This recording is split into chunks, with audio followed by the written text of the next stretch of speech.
nous allons travailler sur les tableaux de Carnot en algèbre de boules. Commençons par les tableaux de 4 variables. Alors, nous allons regarder comment passer d'une forme littérale, c'est-à-dire avec des lettres, à un tableau. Pour ça, on va commencer par étudier le tableau de Carnot en soi. Donc, il se présente comme ceci. Ici, on place ce que ça vaut pour cette deuxième partie C et D. Donc là, 0, 0, ça veut dire qu'il n'y a pas C. Donc s'il n'y a pas C, c'est C bar. Et 1, 1, ça veut dire qu'il y a C. Donc C bar de ce côté-ci. Et C ici de l'autre côté. Dans le tableau, c'est réparti de cette façon-là. Ensuite, le D. Eh bien, vous remarquez qu'en fait, ici, on a mis les D bars de chaque côté. Eh bien, pourquoi? Parce que si je mettais D bars, D et D bars de la même façon, eh bien, je n'aurais pas toutes les combinaisons possibles entre C bars, D et D bars. Voilà. Ainsi, en faisant ce petit mélange ici, eh bien, je m'aperçois que cette case ici, elle correspond à C bar, D bar, donc les D bars là, C bar, D, C, D, C, D bar. On a bien passé en revue toutes les possibilités entre C, D et C bar, D bar. Sinon, je ne les aurais pas. On refait exactement le même principe de l'autre côté, cette fois-ci avec A bar en premier puis A en deuxième, B au milieu et les deux B bars de chaque côté. Une fois qu'on a compris le fonctionnement de ce tableau, eh bien on va prendre une expression littérale. Donc ici, je l'ai imaginé d'abord avec un facteur, un seul élément, puis 2 éléments, puis 3 éléments, etc., pour regarder comment ça fonctionne. Alors, imaginons que je travaille avec A tout seul. A tout seul, eh bien, c'est évidemment cet espace-là, c'est ce que je viens de voir. Donc, c'est l'intégralité des cases de ce tableau sur cette partie-là. Je vais donc, pour mettre le A tout seul, remplir toutes ces cases du tableau. Ensuite, le A bar B. Eh bien, le A bar B, c'est tout ce qui est dans A bar et dans B. Donc, c'est forcément ceci-là. Et je vais donc remplir cette ligne-là. Ensuite, j'ai A bar, B bar, C. Et cette fois-ci, je vais faire la même chose. Donc, A bar ici, B bar cette partie-là. Si je continue par rapport à C, eh bien, j'obtiens ces deux parties-là. Alors, je ne sais pas si vous avez remarqué, mais le A, quand il était tout seul, il composait 8 cases. Le produit de 2 va composer seulement 4 cases. Le produit de 3 compose 2 cases et on est en train de travailler de manière inversée avec les puissances de 2. Donc, 2 puissance 3, 8 cases, puis 2 puissance 2, donc 4 cases, puis 2 puissance 1, 2 cases, puis ça veut dire que le dernier ici qui sera composé de 4 éléments, eh bien ce sera une case. Une case est ce qu'on appelle un min-terme, c'est-à-dire une décomposition possible des 4 éléments. Donc ici, A bar, B bar, C bar, D, A bar, B bar ici, C bar, ici les 2 cases ici, et D, ici celle-là. C'est celui-là qui compose le dernier. Alors j'ai utilisé des couleurs ici pour retrouver mes cases. C'est très important pour le correcteur d'avoir des couleurs parce que sinon on s'y retrouve pas. On voit des 1 partout et on voit pas à quoi ça correspond. Je fais remarquer aussi que ici c'est une chance que j'ai choisi exprès pour vous faire remplir le tableau. Mais il faut quand même vous rendre compte que quelquefois, eh bien les 1 se chevauchent. Alors on n'en remet pas 1, mais si par exemple ici j'avais décidé de travailler ici avec A bar, B bar, C, D, eh bien, évidemment, je me serais retrouvé ici à chevaucher la case qui est déjà bleue.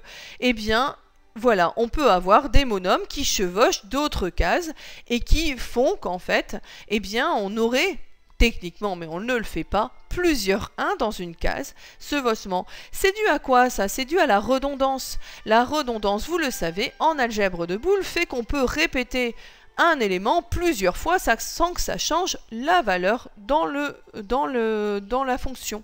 Voilà. Alors maintenant, il va falloir passer du tableau de Carnot à la forme plus simple parce que l'intérêt du tableau de Carnot, il va bien être là. Donc, imaginons que maintenant j'ai des 1, évidemment, ils ne sont pas colorés, puisque je n'ai pas une fonction associée, je l'ai défini ma fonction directement dans mon tableau de Carnot. Eh bien, il va falloir que je retrouve les compositions de mon tableau. Alors, évidemment, je pourrais m'amuser à récupérer chacune des cases séparément et à travailler, par exemple, ici, en disant que ça, c'est A bar, B bar, C bar, D bar. A bar, B bar, C bar, D, etc., etc. Mais non, vous imaginez, le but du jeu, c'est pas d'obtenir la décomposition en min-terme, c'est-à-dire la forme canonique disjonctive. Le but du jeu, ça va être d'obtenir la forme la plus simple possible, puisque le but, quand même, c'est de simplifier notre travail.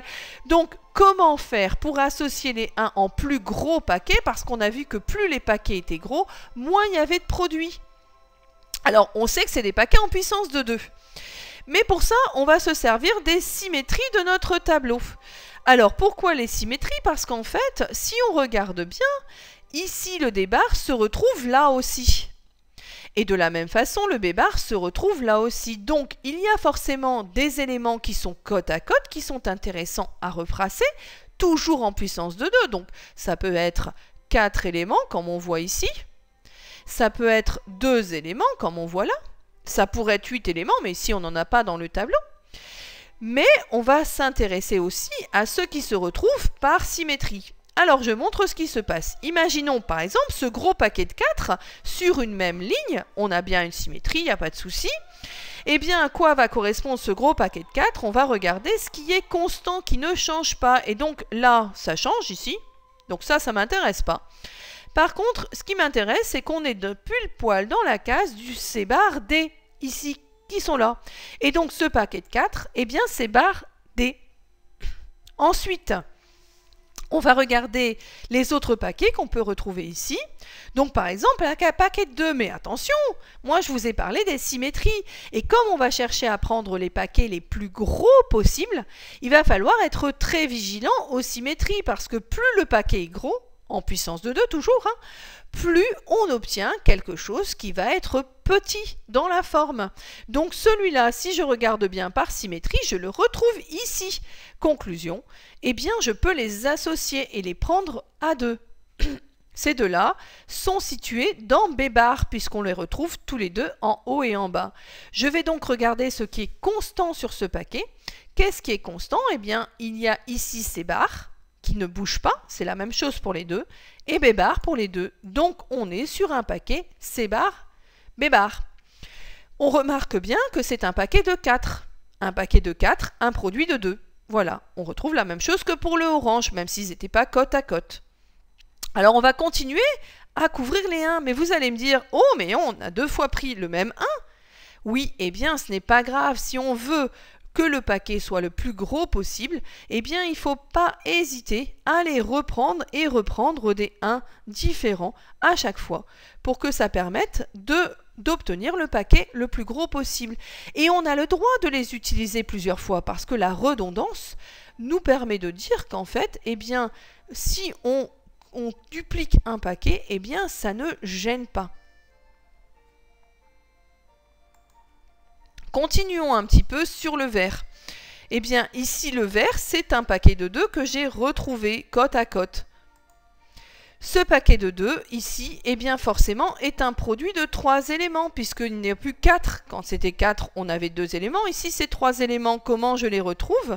Eh bien, je fais ce qui est constant, c'est-à-dire celui-là et celui-là ne bougent pas. Donc, A bar B.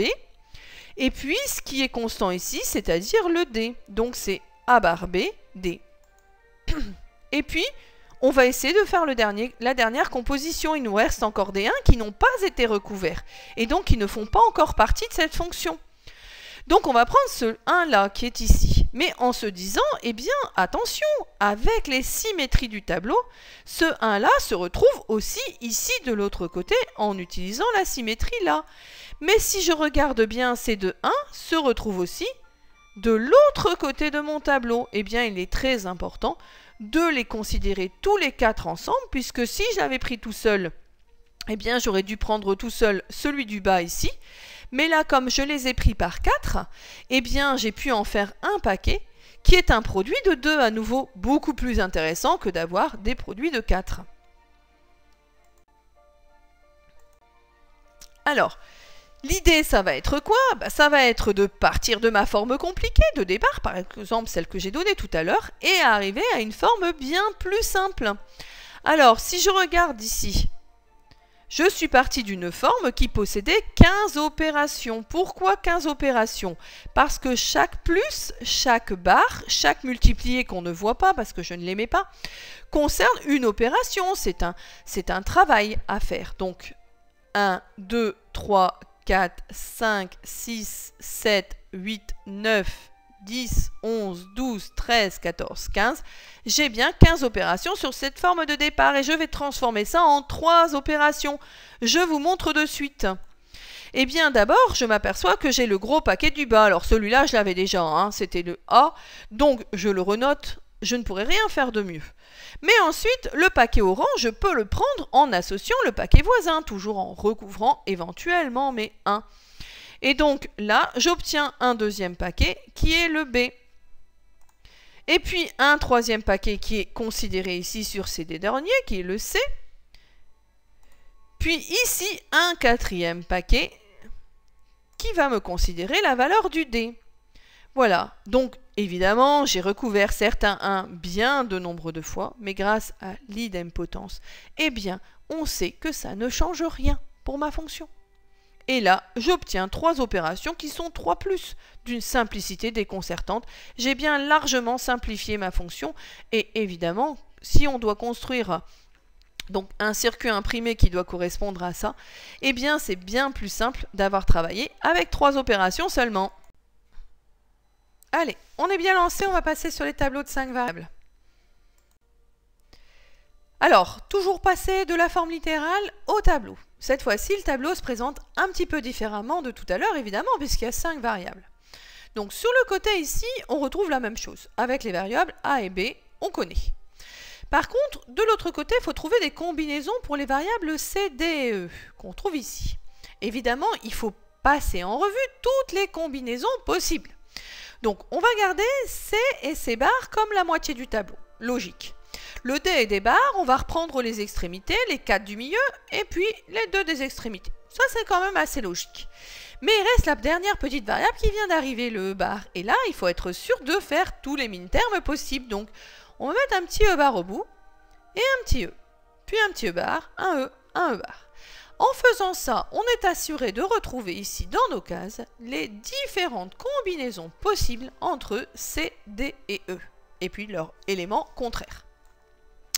Alors, une fois que j'ai rempli, j'ai déjà créé ce tableau. Ce tableau, généralement, il est toujours donné, hein, parce qu'on ne le retient pas. Mais vous voyez, avec ce système mémotechnique, on sait comment le remplir si jamais il n'était pas rempli. Donc, ici, je vais prendre par exemple une fonction que j'ai décomposée de cette façon-là. Fonction booléenne. Alors, je vais me dire, il faut remplir les cases de mon tableau de Carnot.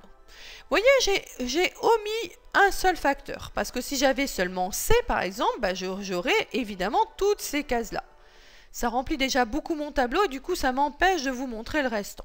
Mais bon, C, ce seraient les 16 cases qui composent le C, comme A seraient les 16 cases qui composent le A, ou A bar, les 16 cases qui sont ici.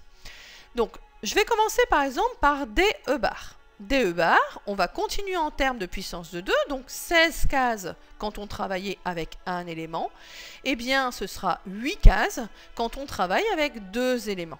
DE bar, on regarde les éléments où on est à la fois dans D et dans E bar, ici. Ce sont donc les 8 éléments qui sont ici, au milieu, qui composent le DE bar. Ensuite, B bar, D bar, E bar. Si vous avez compris, là on était sur un produit de 2, 8 éléments. Ici on est sur un produit de 3, il y aura donc 4 éléments. Donc je regarde ce qui est dans B bar, ici au début, mais aussi ici sur la dernière ligne. Puis ce qui est dans D bar, ici sur les 2 cases du côté, puis ici sur les 2 cases du côté. Puis ce qui est dans E bar, toutes les 2 extrémités. Et donc ça devient, vous l'avez vu, mon petit paquet orange, c'est-à-dire les 4 1 des extrémités. Ensuite, on a le B, C bar, D bar, E bar. Produit de 4, cette fois-ci, ça va donc être 2 cases. Donc on regarde ce qui est dans B, le milieu. Puis C bar, ici, on est limité aux 8 cases qui sont là. Puis D bar, on se limite aux 4 cases qui sont là. Puis E bar, on se limite aux 2 cases qui sont là. Et vous l'avez compris, c'est mon petit paquet vert. Il nous reste un A bar, B, C, D bar, E, qui cette fois-ci est composé de 5 éléments et qui du coup sera une seule case. Eh bien oui, c'est la dernière case qui reste évidemment, mais si je regarde logiquement, A bar, je suis dans les éléments ici. Le B, je suis déjà plus que sur cette ligne-là. Ensuite, le C, je me bascule sur les 4 là. Le D bar, je me retrouve sur ces 2 là. Et le E sur celui-là uniquement. Voilà, donc le petit élément violet. Voilà comment on le compose. Alors cette fois-ci, nous allons passer du tableau à la forme littérale avec un tableau un peu différent du précédent, juste pour vous montrer les particularités dans l'algèbre de boules à 5 variables. Donc, le but va être quand même, cette fois-ci, de se resservir des symétries. Mais évidemment, les choses ont un petit peu changé. Alors, on garde une symétrie ici, puisqu'on retrouve la même chose par ici et par là. Vous voyez, pour le E et le E bar et le D et le D bar, on retrouve bien la même chose de ce côté-là et de l'autre côté. On a toujours celle-ci, mais on a ce qu'on va appeler les symétries secondaires ici. Pourquoi? Parce que ici, on retrouve E bar, E par ici, à nouveau E, E bar, la même chose par ici et par là, en symétrie avec le trait vert. Et de l'autre côté, toujours pareil, E bar et E, E qu'on retrouve par symétrie. Ces symétries vont nous aider à composer nos 1. Donc qu'est-ce qu'on va faire maintenant? Eh bien, on va commencer par couvrir un 1 et essayer de lui faire des amis. Donc imaginons, on prend le premier 1 qui est ici, et on va essayer d'agrandir les paquets jusqu'à avoir le maximum de 1 en utilisant les symétries. Donc d'abord, on peut voir qu'on peut le prendre avec son voisin qui est ici. Voilà.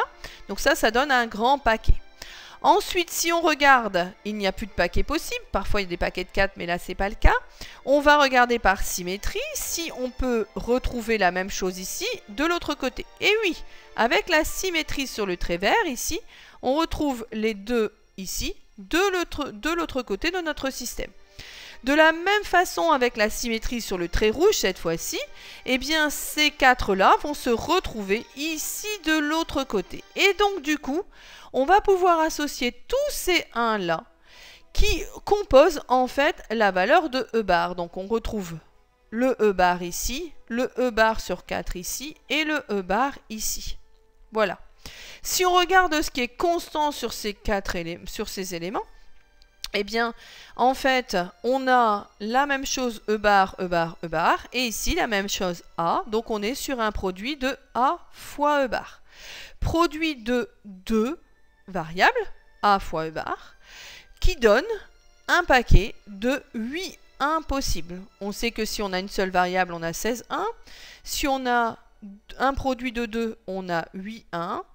Voilà. Et c'est de cette façon-là qu'on sait qu'on ne s'est pas trompé. Si on n'a pas quelque chose qui est une puissance de 2 au niveau du paquet, on ne peut pas avoir des paquets de 3, on ne peut pas avoir des paquets de 6, ce n'est pas possible. On a forcément des paquets de 2, de 4, de 8, etc. etc.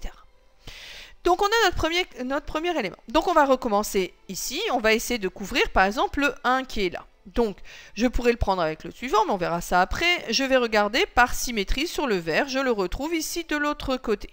Ces deux 1 là, par symétrie, je les retrouve ici. Alors, je vous fais remarquer que je pourrais bien avoir un 1 là tout seul, et le 1 là aussi, il y aurait aussi la symétrie, donc cette fois-ci, par rapport au côté rouge. Donc, c'est aussi possible d'avoir ce genre-là. Voilà, donc là, on a par 2, ici, on a les deux qui sont donnés ici. Donc voilà, on n'a donc pas de symétrie ici de l'autre côté, ça ne sert à rien. Donc on va pouvoir composer uniquement ces paquets-là. Paquet de 4 éléments, donc produit de 3 variables. Ici, on regarde ce qui est constant sur le produit, donc A bar, ici, B bar, qui sont sur cette ligne-là. Puis qu'est-ce qui est constant ici? Si je regarde, eh bien j'ai E, qui se retrouve bien sur les deux bleus de chaque côté. Donc je suis sur A bar, B bar, E. Je continue mon travail, il me reste encore 2 1 à couvrir. Donc je vais prendre celui-là. Et je sais que j'ai le droit de couvrir plusieurs fois les 1, donc je ne vais pas hésiter à aller chercher sur ses voisins. Attention, si je regarde bien, celui-là tout en bas, ça m'arrangerait bien, hein, mais il n'y a pas de symétrie. Hein. On est bien d'accord, il devrait se retrouver ici. Donc je vais le prendre avec son voisin qui est là, et je vais être limité maintenant, puisque que je regarde ici ou que je regarde en bas, je ne retrouve pas ces valeurs-là. Donc je les compose uniquement par 2, je suis par 2, j'ai donc un produit de 4 éléments. Ici je regarde ce qui est constant dessus, donc A bar est constant. Puis ici si je regarde, donc B, il y a un changement, ça ne m'intéresse pas. Donc je suis sur cette même case-là qui correspond à C, D bar, E, que je retrouve ici aussi noté. Tout peut être utile, à vous de trouver la méthode qui vous arrange le mieux. Vous pouvez utiliser les valeurs qui sont là, les symétries ou alors les valeurs que j'ai notées en haut. Je mets toutes les solutions pour que vous preniez celle qui vous arrange le plus ou un cumul de plusieurs de celles-là. Donc voilà, il me reste encore un 1 à couvrir, je n'ai pas tout à fait terminé. Il y a celui qui est ici, toujours pareil, tentant de le prendre tout seul en se disant, bah oui, comme ça je l'aurais pris, mais ce ne sera pas la forme la plus simple pour qu'elle soit la plus simple. Je dois l'associer, pas de symétrie ici. Si je prends une symétrie, je pourrais le considérer avec celui du haut là, ou alors je le considère avec son voisin. J'ai le choix. Eh oui, ça veut dire que la forme plus 5, elle n'est pas forcément unique ici. Donc ça peut être ces deux-là ou ça peut être ces deux-là. Eh bien, je vais par exemple prendre son voisin qui est là. Et quand je prends son voisin qui est là, eh bien, j'obtiens un nouveau paquet de 4 qui est considéré comme étant sur A, B bar, ici, sur cette ligne, puis cette fois-ci sur C, qui est constant ici, et sur D bar, qui est constant ici. Voilà mon dernier paquet. J'espère que c'est à peu près clair. C'est fini pour moi.